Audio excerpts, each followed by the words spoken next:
What would you do if you discovered your husband was planning to drug you during the biggest presentation of your career? Well, I switched our coffee mugs and watched him accidentally sabotage himself instead. By the end of this story, I'll be running a multi-million-dollar company and he'll be facing criminal charges. Here's how one betrayal became my biggest breakthrough. You know that feeling when your entire world shifts in the span of 30 seconds? When everything you thought you knew about the person sleeping next to you crumbles like a house of cards. That's exactly what happened to me on a Tuesday night that I'll never forget. My name is Camille, and I thought I had it all figured out. My husband Garrett and I had built what seemed like the perfect consulting firm together. We were partners in business, partners in life, and we were on the verge of landing the biggest contract of our careers, the Solves Group, $25 million. The kind of deal that would transform our little firm from a promising startup into a legitimate powerhouse. I'd been working 18-hour days for 3 months straight, perfecting every slide, rehearsing every talking point, analyzing every possible question they might throw at us. That night, I was in our home office surrounded by empty coffee cups and scattered papers. My presentation was due for one final review before the big pitch meeting the next morning. I needed to sync my latest changes to Garrett's tablet so he could review his sections while I finished mine. Simple enough, right? I'd done it 100 times before. Plug in the cable, transfer the files, unplug, done. Except this time, something went wrong with the sync. The tablet froze halfway through and I had to restart it. That's when I saw it. A folder I'd never noticed before, tucked away in the corner of his desktop. It was labeled personal, which was weird because Garrett wasn't the type to keep personal stuff on his work devices. Curiosity got the better of me. I clicked on it. What I found inside made my blood run cold. Message after message between Garrett and Ava, his assistant. At first, I thought maybe they were just discussing work logistics. But as I kept reading, the tone became clear. These weren't professional communications. These were intimate, conspiratorial, and absolutely devastating. She's been pulling those late nights again. One message read. Honestly, she thinks she's irreplaceable, but once we close Solves, we won't need her micromanaging anymore. My hands started shaking. I scrolled further. The beauty of it is she's doing all the heavy lifting for us, Ava had written back. Once the contract is signed, we can restructure everything, make it clear that the vision was always yours.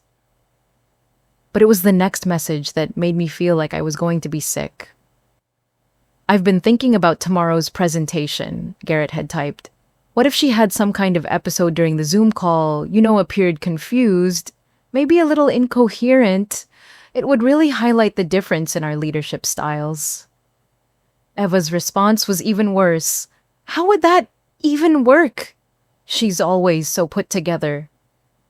Trust me, I have it handled. Sometimes the pressure just gets to people, especially when they're not cut out for the big leagues.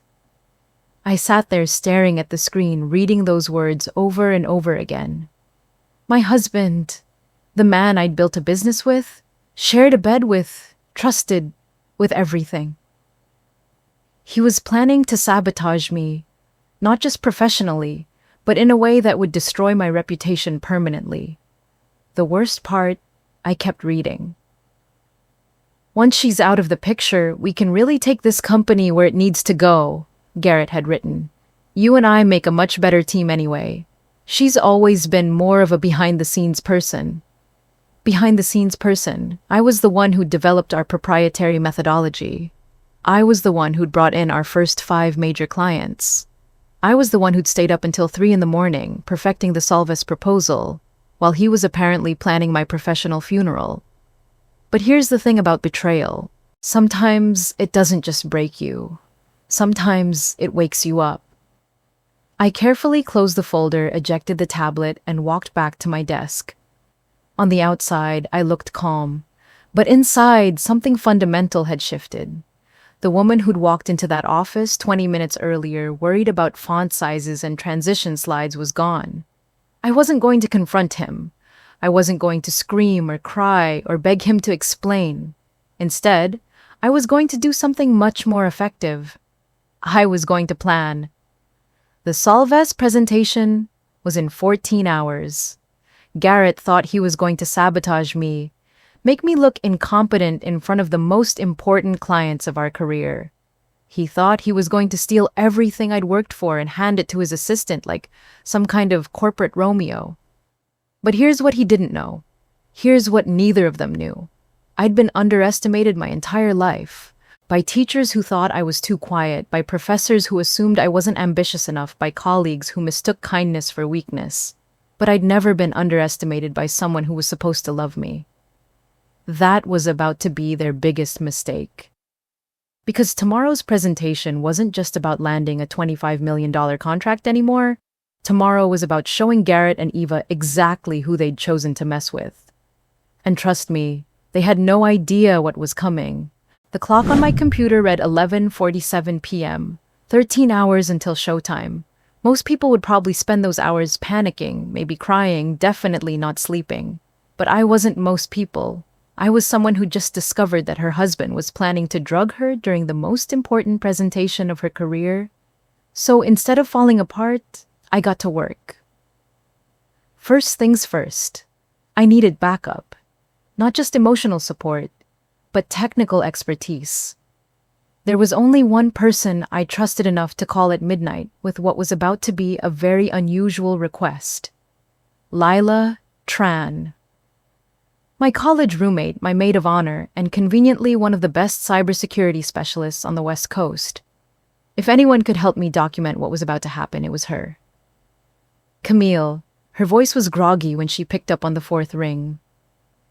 Do you know what time it is? Lila. I need your help. Something big is happening tomorrow, and I need to make sure I have proof of everything.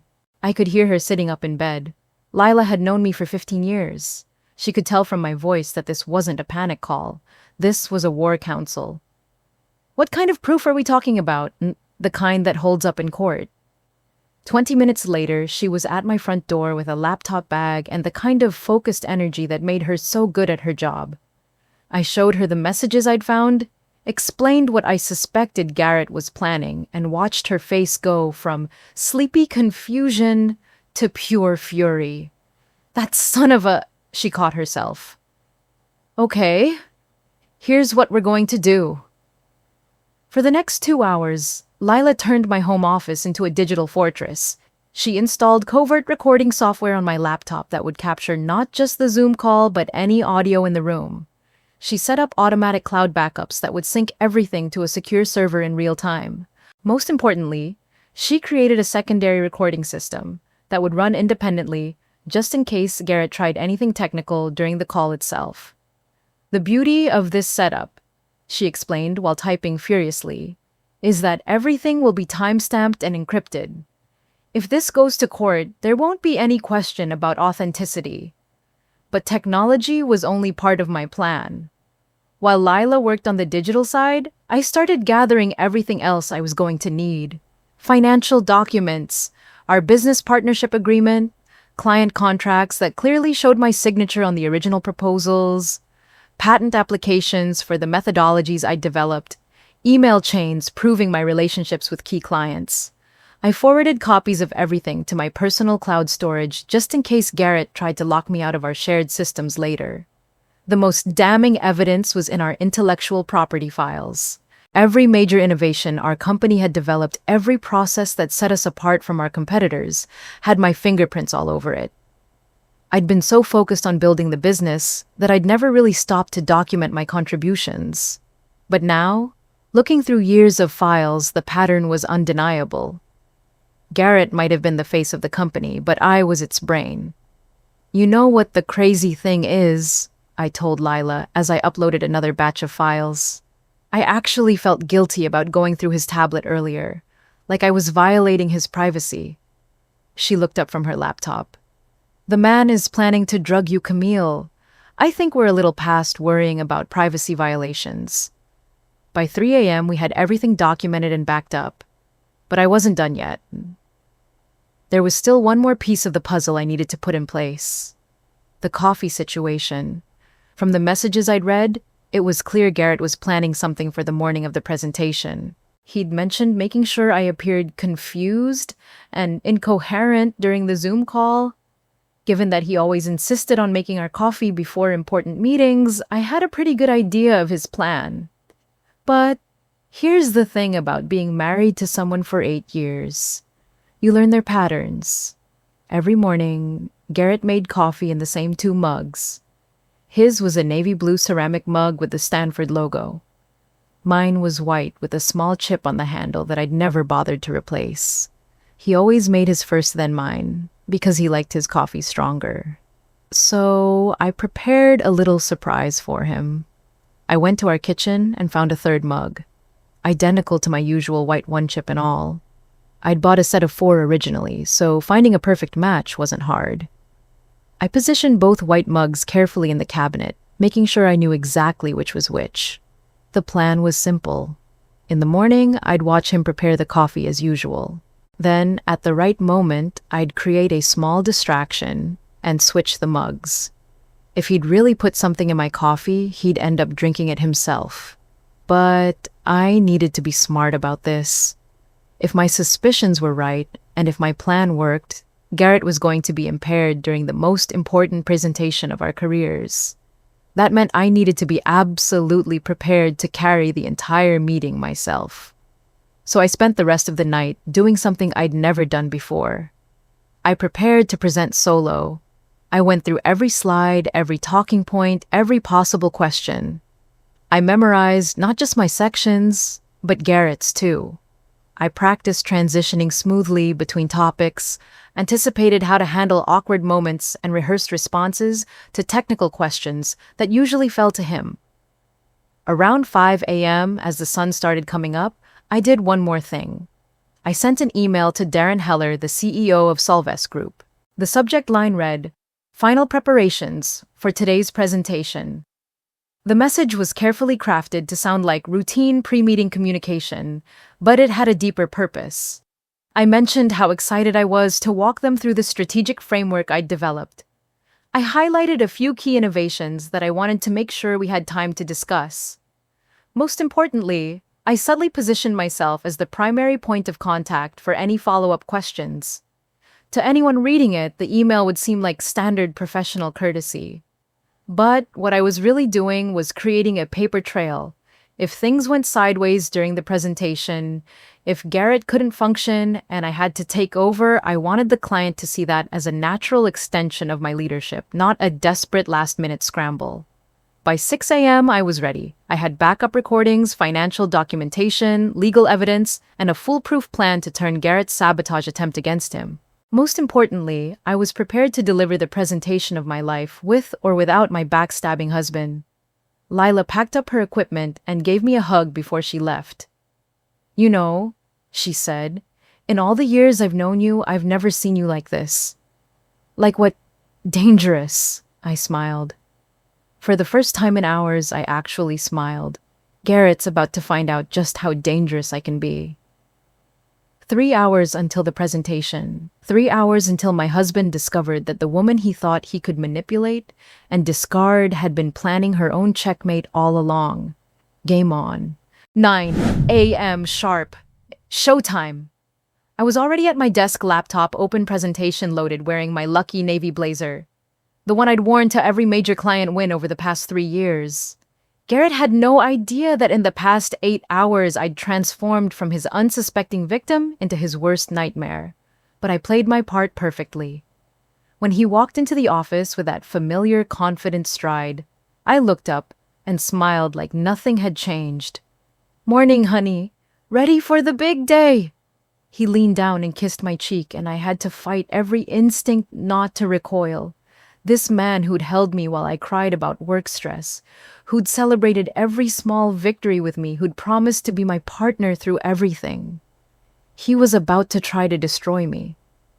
"You bet I am," he said, straightening his tie. "This is going to be the presentation that changes everything for us."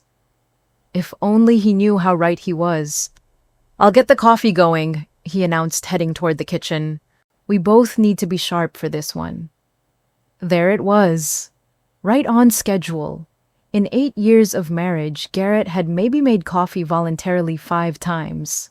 But on the morning of the most important presentation of our careers, suddenly, he was playing the devoted husband. "That's so sweet of you," I called after him. "You know how I get when I'm nervous." I listened to the familiar sounds from the kitchen.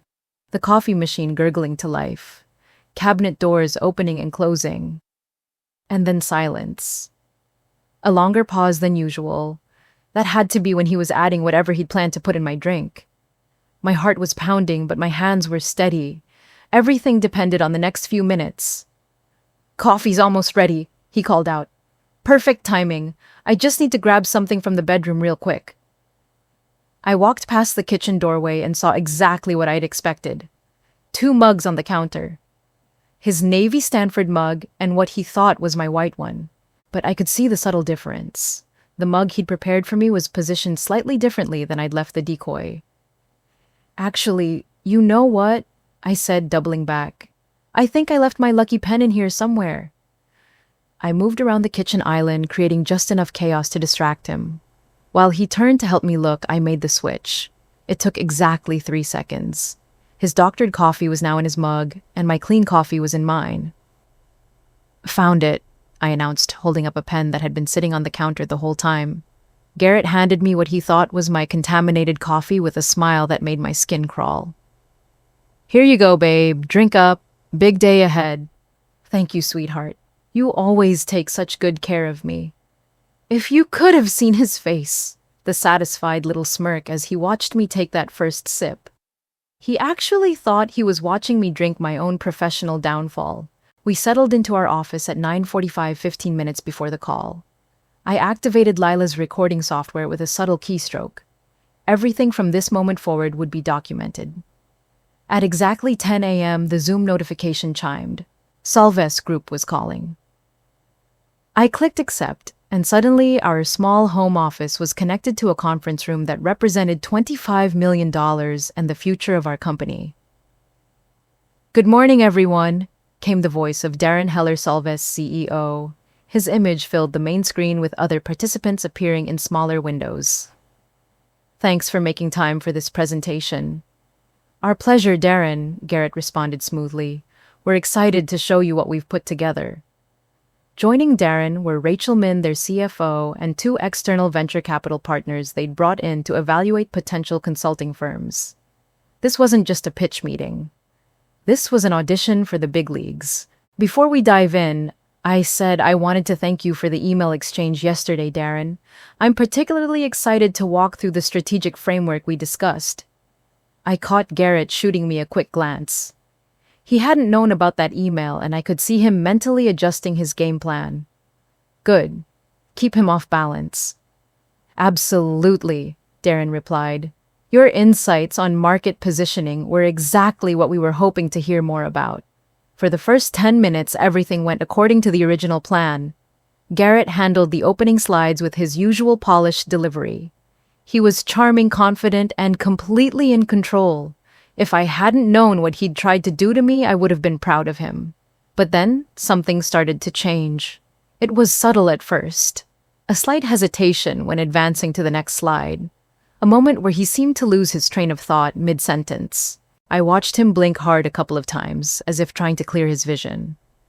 So, as you can see from our methodology, he continued, but his voice was just a fraction slower than usual. The implementation process involves several key phases that we've refined over. He trailed off, staring at the screen like he'd forgotten what he was supposed to say next. Several key phases that we've refined based on real-world client outcomes. I jumped in smoothly. Garrett, would you like me to walk them through the specific metrics we achieved with our last 3 implementations? Yes, he said quickly, relief flooding his voice. Yes, Camille has all those numbers memorized. That should have been his first red flag. In all our presentations, I handled strategy and he handled metrics. He lived for those numbers, but if he was starting to feel confused, he probably figured it was just nerves. I took over seamlessly, clicking through slides that detailed our success stories. Client satisfaction rates, efficiency, improvements, cost savings. I made sure to mention how I'd personally developed the frameworks that delivered these results. "These are impressive outcomes," Rachel commented. "Camille, can you tell us more about your process development methodology?" "I'd be happy to," I replied. What we discovered early on was that traditional consulting approaches were missing a crucial component. As I spoke, I kept one eye on Garrett. He was trying to follow along, but I could see him struggling. He kept touching his forehead, and his normally perfect posture was starting to slouch. 20 minutes into the call, it became impossible to ignore. "Garrett, would you like to take us through the implementation timeline?" I asked, giving him a chance to recover. "The timeline," he repeated slowly. "Yes, we have a very structured approach to—" He stopped mid-sentence, his eyes losing focus. When he tried to continue, his words were noticeably slurred. "We have a very structured approach that ensures—" The silence stretched uncomfortably. On my screen, I could see the Solvest team exchanging glances. "I'm so sorry," I said, my voice full of concern. "Garrett, are you feeling all right? You look a little pale." "I'm fine," he insisted, but it came out as, "I'm fine," with a weird emphasis on the second syllable. "Just need a moment to—" He reached for his coffee mug and took a long drink, probably hoping the caffeine would help clear his head. If only he knew he was just making things worse for himself. "You know what?" I said, making a decision that I'd actually planned 3 hours earlier. "Why don't I continue with the presentation while Garrett gets some water? We want to make sure we cover everything thoroughly for you." "That sounds like a good idea," Darren said diplomatically. Garrett tried to protest, but his coordination was clearly off. He knocked over a pen while reaching for his water glass, and when he tried to speak, the words came out jumbled. I think maybe I should— The presentation is— It's okay, honey," I said gently. "I've got this." And that's when everything I'd prepared for in those early morning hours kicked into high gear. For the next 40 minutes, I delivered the presentation of my life. Not just our presentation, my presentation. I walked them through market analysis that I'd conducted personally. I detailed methodologies that I'd developed from scratch. I answered technical questions that I'd been fielding solo for years, while Garrett took credit in public. But here's what made it beautiful. I never threw Garrett under the bus. I never mentioned that he was clearly impaired. Never suggested that anything was wrong beyond him, feeling a little under the weather. I just quietly, competently, and absolutely brilliantly showed the Solvest team exactly what I was capable of when I wasn't playing second fiddle to my husband's ego. "Camille," Rachel said as we neared the end of the call, "I have to say, your grasp of the strategic implications here is exactly what we were hoping to find." "Thank you, Rachel. I've been thinking about challenges like yours for my entire career. This is the kind of project that really excites me." Meanwhile, Garrett was slumped in his chair, occasionally trying to interject with something that came out as incomprehensible mumbling. At one point, he actually started talking to someone who wasn't there. "Ava," he said, suddenly looking confused. "Ava, where did you put the—" He stopped, seeming to realize he'd said something wrong, but unable to figure out what. The Solvest team was too professional to comment directly, but I could see the concern in their expressions. From their perspective, they were watching a successful business partner have some kind of medical episode during the most important presentation of his career. From my perspective, I was watching karma work in real time. "I think we should probably wrap up so Garrett can rest," I said finally. "But I hope we've given you a clear picture of what we can deliver for Solvest Group." "Absolutely," Darren replied. "Camille, thank you for handling that so professionally. We'll be in touch very soon with our decision."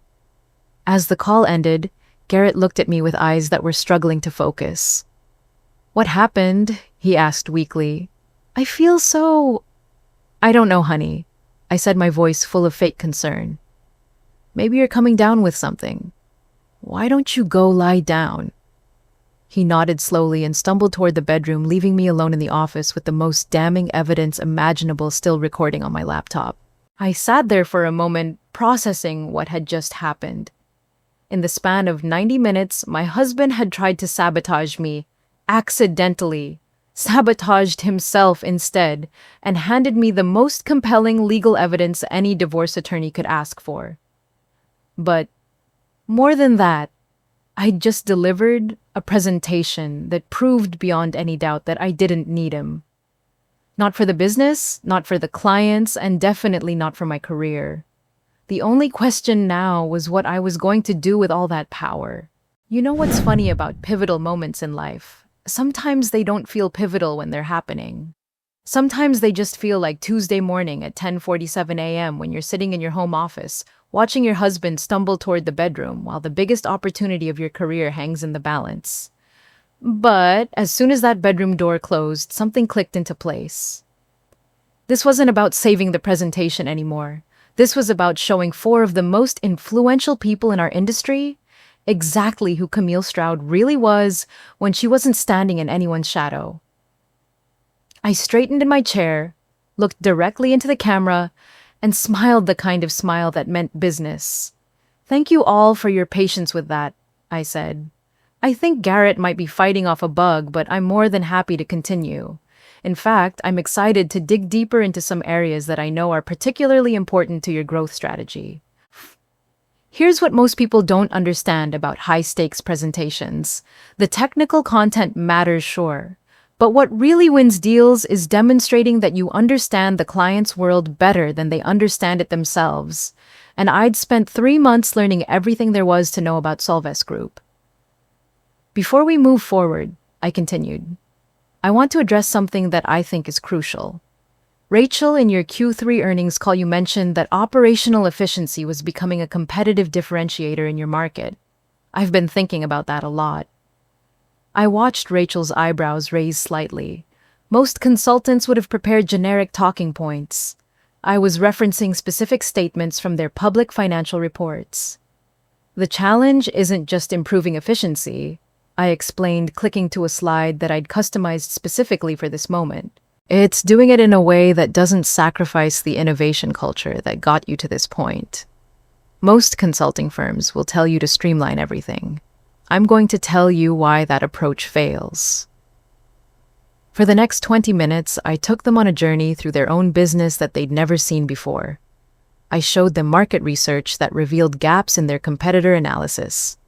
I outlined systems optimization strategies that would reduce costs without touching their R&D budget. Most importantly, I presented ROI projections that weren't just optimistic guesswork, but were based on detailed analysis of their actual operational data. Now, this is where things get interesting, I said, advancing to a slide that showed a 3-year implementation timeline. Most firms would recommend a phased approach over 18 months. I'm going to suggest something different. I explained how their unique market position actually created an opportunity for accelerated implementation, how their existing team structure could support a more aggressive timeline, how the competitive landscape gave them a narrow window to establish dominance in their sector. The way I see it, I continued, you don't need a consultant who's going to take 2 years to tell you what you already know. You need a partner who can help you capitalize on the advantages you've already built. Darren leaned forward in his chair. Camille, when you say accelerated implementation, what kind of timeline are we talking about? 8 months to full deployment, 12 months to measurable competitive advantage, 18 months to market leadership. The silence that followed wasn't uncomfortable. It was the sound of 4 very smart people recalculating everything they thought they knew about their business. That's, Rachel paused. That's significantly faster than any timeline we've been presented with. Because most consultants are selling you a process, I'm selling you results. Here's where years of being underestimated finally worked in my favor. Because I'd spent so long quietly developing strategies, while Garrett took credit for presenting them, I'd learned to think 3 steps ahead of every question. When the Solves team started drilling down into specifics, I was ready. What about change management with existing staff? Asked Marcus Chen, one of the VCs. Excellent question. The key is positioning efficiency improvements as capability enhancements rather than job threats. I've developed a communication framework that actually increases employee engagement during optimization processes. Can you give us an example of that framework in action? Pressed Sarah Liu, the other VC. Without missing a beat, I walked them through a case study from our work with Meridian Industries. How we'd increase their operational efficiency by 37%, while simultaneously improving employee satisfaction scores. How we'd turned potential resistance into enthusiastic adoption by involving staff in solution development. But here's what made this different from every other presentation I'd ever given. For the first time in my career, I wasn't sharing credit. Every success story was presented as my methodology, my innovation, my results, because that's exactly what they were. The Meridian transformation was particularly satisfying, I explained, because it proved that efficiency and culture don't have to be competing priorities. When you design systems correctly, they reinforce each other. Camille, Darren interrupted. I have to ask, these methodologies you're describing, this level of strategic thinking, where did this come from? Your background suggests you've been doing this kind of work for years, but this is the first time we're hearing directly from you. It was the perfect setup for what I'd been waiting to say. That's a fair question, Darren. The truth is, I've always been more comfortable developing strategy than promoting it. Garrett has been the public face of our partnership while I've focused on the work itself. But as we've grown, and especially as we've considered taking on larger clients like Solvis, I've realized that the person doing the work should probably be the person explaining it. Rachel nodded slowly. That makes a lot of sense. And honestly, the level of detail you're providing about our specific challenges suggests you've been personally involved in the research and analysis. Every bit of it. The market research, the competitive analysis, the ROI projections, the implementation timelines. This isn't just my presentation, it's my work.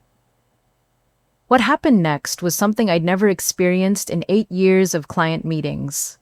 They started directing questions exclusively to me, not to the team or your firm, but specifically to me.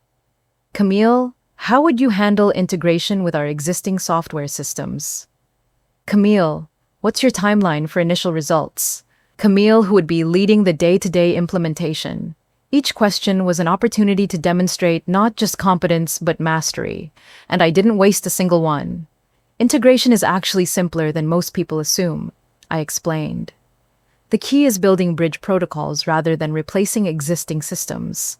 I've developed a methodology that allows for gradual transition while maintaining full functionality throughout the process. Initial results depend on how you define results, I continued. Process improvements start showing up in weeks 2 through 4. Measurable efficiency gains typically appear by month 3. Strategic competitive advantages take longer, but you'll see leading indicators much earlier. As for leadership, that would be me personally. This isn't the kind of project I delegate to junior staff. When you're paying for expertise at this level, you should get expertise at this level. By the time we reached the final Q&A segment, something fundamental had shifted in the room's dynamic. What had started as a presentation to sell consulting services had become a conversation between strategic equals. Camille, Sarah said, I want to be direct about something. We came into this meeting expecting to evaluate a consulting firm. What we're seeing instead is a level of strategic thinking that honestly surpasses some of our internal capabilities. That's exactly what I was hoping you'd see, I replied. Because the best consulting relationships aren't vendor-client dynamics. They're strategic partnerships between people who can challenge each other's thinking. Marcus jumped in. What would a partnership like that look like in practical terms? It means I'm not just implementing solutions you approve. It means I'm identifying opportunities you haven't considered yet. It means regular strategic sessions where we're not just reviewing progress but exploring new possibilities. It means having someone in your corner who's as invested in your success as you are. The energy in the call had completely transformed. 15 minutes earlier, they'd been politely listening to a consultant pitch standard services. Now, they were actively exploring what it would mean to work with someone who understood their business at a level that most consultants never reached. "I have one more question," Darren said, "and I hope you don't mind me being blunt. Please, given what we've seen today, given the caliber of thinking you're bringing to this, why haven't we been working with you already?" I smiled. The real answer was that my husband had been systematically taking credit for my work while positioning himself as the strategic lead. But there was a more diplomatic way to say that. "Sometimes the best people aren't the loudest people," I said simply. "But when you're ready for results instead of presentations, you find each other." The call ended 20 minutes later with something that had never happened in any of our previous client meetings. They asked to schedule a follow-up call specifically with me. Not with our firm, not with our team, with me. As soon as the Zoom window closed, I sat back in my chair and realized something incredible had just happened. I hadn't just saved the presentation after Garrett's sabotage attempt backfired. I delivered the kind of performance that changes everything. My phone was already buzzing with a text from Lila. "How did it go?" I typed back, "I think I just discovered what I'm capable of when I stop apologizing for being good at what I do." But the real revelation wasn't about the presentation. It was about what came next, because for the first time in 8 years, I was looking at a future where I didn't need anyone's permission to be exactly as successful as I was capable of being. And that future was starting right now. The silence in our home office after that Zoom call ended was deafening. But it wasn't the comfortable silence of a job well done. It was the eerie quiet that comes right before everything you thought you knew about your life explodes into a million pieces. I could hear Garrett moving around in the bedroom, bumping into furniture, muttering to himself. Whatever he'd put in that coffee was hitting him hard, and the effects were getting worse, not better. I sat at my desk, staring at the screen where the Solves team had just offered me what amounted to a career-defining opportunity. But instead of celebrating, I was calculating. Because the woman who'd walked into this office 12 hours ago wouldn't have known what to do next. The woman sitting here now had a very clear plan. First things first. I needed legal advice, and I needed it fast. I pulled out my personal phone and dialed a number I'd never thought I'd actually use. Janet Kowalski, a divorce attorney, that my friend Lisa had recommended after her own messy separation 2 years ago. I'd saved the contact information just in case, never imagining that case would involve attempted drugging and corporate espionage. Janet Kowalski's office, came the crisp voice of a receptionist. "Hi, this is Camille Stroud. I need to speak with Janet immediately. It's an emergency involving attempted sabotage of my business and potential criminal activity." There's something about using the words criminal activity that cuts through phone tree protocols really quickly.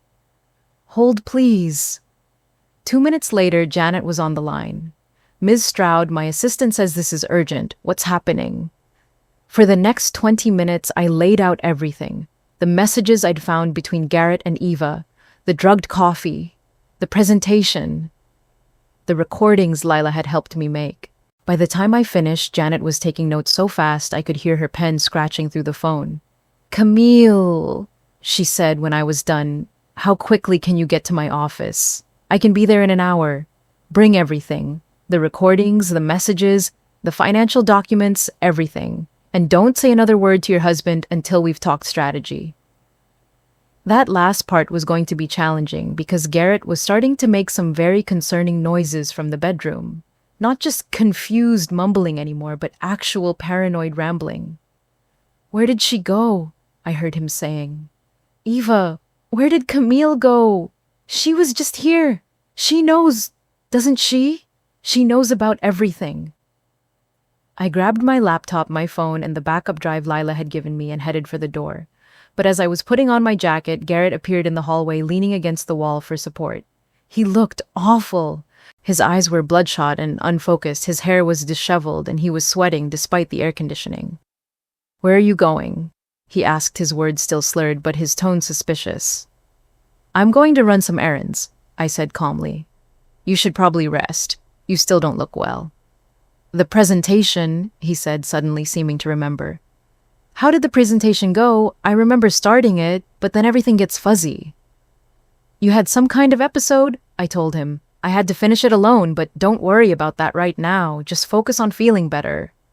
His face went through several emotions in rapid succession. Confusion, concern, and then something that looked disturbingly like calculation. What do you mean you finished it alone? What did you tell them? I told them you weren't feeling well and handled the rest of the presentation myself. What else would I tell them? But I could see the paranoia kicking in. The same paranoia that made people think their spouse was plotting against them. Which, in this case, was actually accurate. You didn't say anything about anything else, did you? Garrett, what would I say? I don't know what you're talking about. He stared at me for a long moment, trying to process whether I was lying. The irony wasn't lost on me that he was worried I might have betrayed him while he was literally recovering from trying to drug me. I need to call Eva, he said suddenly. She'll want to know how the presentation went. Sure, I said. You should definitely call Eva. An hour later, I was sitting in Janet Kowalski's conference room, watching her review the evidence I'd brought with the expression that shifted from professional interest to genuine outrage. She paused, choosing her words carefully. This is the most clear-cut case of corporate sabotage I've seen in 15 years of practice. She pulled up the audio recordings on her computer. Lila's software had captured everything perfectly. Garrett's slurred presentation. My seamless takeover.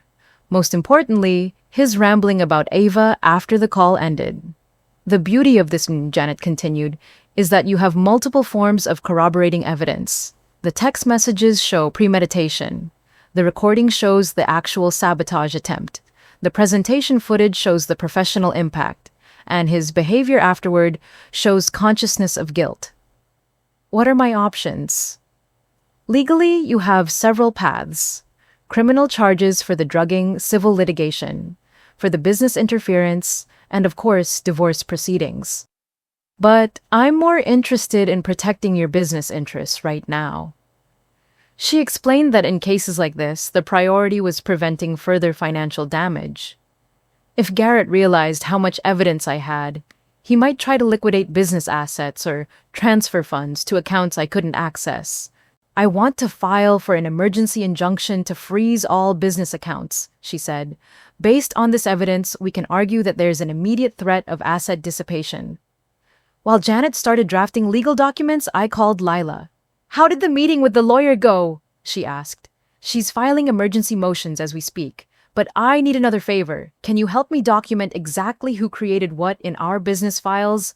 Already ahead of you, Lila said. I've been running metadata analysis on your shared drives all morning. Want to know what I found? What she'd found was a digital paper trail that told the real story of our business partnership. Every document, every strategy presentation, every client proposal had metadata showing who'd actually authored it when it was created and how many revisions each person had made. Camille, Lila said, you're not going to believe this.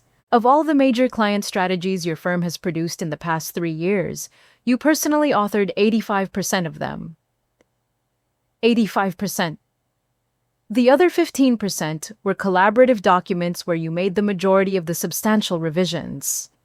In terms of pure intellectual property creation, Garrett's contribution has been essentially limited to formatting and presentation delivery. She sent me a detailed analysis that broke down our entire body of work, client acquisition strategies that I developed, process methodologies that I designed. Even the company's core value proposition had been written entirely by me.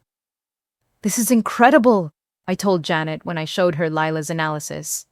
This proves that the business is essentially built on my intellectual property. More than that, Janet replied. It establishes that you're not just a co-owner of the business, you're the primary creator of its value. That's going to be crucial for both the emergency injunction and any subsequent proceedings. By 3 p.m., Janet had filed 3 separate motions. An emergency injunction to freeze business assets, a restraining order to prevent Garrett from interfering with client relationships, and a preliminary motion to establish my claim to the intellectual property that formed the basis of our company's value. The emergency hearing is scheduled for tomorrow morning, Janet explained. Given the strength of your evidence, I expect the judge will grant at least the asset freeze. After that, we can discuss longer-term strategy. When I got home that evening, Garrett was sitting in the living room with his laptop looking more alert than he had all day. But there was something different about his demeanor. The confusion was gone, replaced by something that looked like focused anger. "We need to talk," he said as soon as I walked in. "Of course. How are you feeling?" "Cut the act, Camille. I know you know." For a moment, I considered continuing to play innocent. But looking at him sitting there, probably planning his next move against me, I realized I was done pretending. "Know what, Garrett? About Eva, about the messages, about everything." I set down my purse and looked at him directly. "You mean, do I know that you've been planning to push me out of my own company? Do I know that you tried to drug me this morning?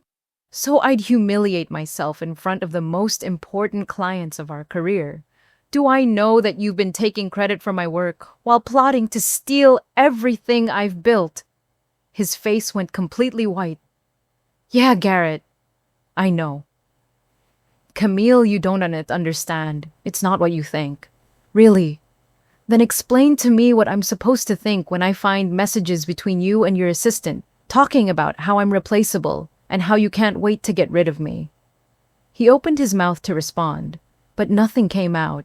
What defense could there possibly be? "Here's what's going to happen," I continued. "Tomorrow morning, you're going to find out exactly how replaceable I actually am. And spoiler alert, it's not very." I walked toward the bedroom, then turned back. "Oh, and Garrett, you might want to call a lawyer, because the one I hired today is very, very good at her job." The look on his face as I closed the bedroom door was something I'll remember for the rest of my life. It was the exact moment he realized that the woman he'd been planning to destroy had been 3 steps ahead of him the entire time. And tomorrow, he was going to learn just how expensive underestimating me was going to be. 6 months later, I'm sitting in my new office on the 32nd floor of downtown Seattle's newest business tower, looking out at a view that would have been impossible to imagine back when I was sharing a cramped home office with a husband who was plotting my professional destruction. The nameplate on my door reads Camille Stroud, founder and CEO, Stroud Consulting. Not co-founder, not partner, founder, because that's exactly what I am. Let me tell you what happened after that conversation in our living room, because the legal proceedings that followed were almost as satisfying as watching Garrett accidentally drug himself during the most important presentation of his career. The emergency hearing the next morning went exactly as Janet had predicted. When faced with recordings of Garrett explicitly planning to sabotage me, text messages detailing the conspiracy with Eva, and metadata proving that I'd created 85% of our company's intellectual property, the judge didn't just freeze our business assets. He awarded me preliminary control of the entire operation. Garrett showed up to that hearing with a lawyer who clearly hadn't had time to review the evidence. They walked into that courtroom expecting to argue about marital property division and walked out facing potential criminal charges for corporate sabotage and administering controlled substances without consent. But here's where the story gets really interesting. Because while Garrett was scrambling to find criminal defense attorneys, I was fielding phone calls from Solvis Group. 3 days after our presentation, Darren Heller called personally. "Camille," he said, "we've made our decision. We want to move forward, but we want to move forward specifically with you." "What about the partnership structure we discussed?" "Here's the thing. After that presentation, after seeing how you handled what was obviously a challenging situation, we're not interested in working with a firm. We're interested in working with you personally." It turned out that my emergency takeover of the presentation hadn't just saved the deal. It had convinced them that I was exactly the kind of strategic partner they'd been looking for. Someone who could think on their feet, adapt to unexpected circumstances, and deliver results even when everything was falling apart around them. The Solves contract ended up being worth $32 million over 3 years. Not $25 million. 32 million. Because when you're negotiating as the sole decision maker instead of as half of a dysfunctional partnership, you can command the rates you're actually worth. But Solves was just the beginning.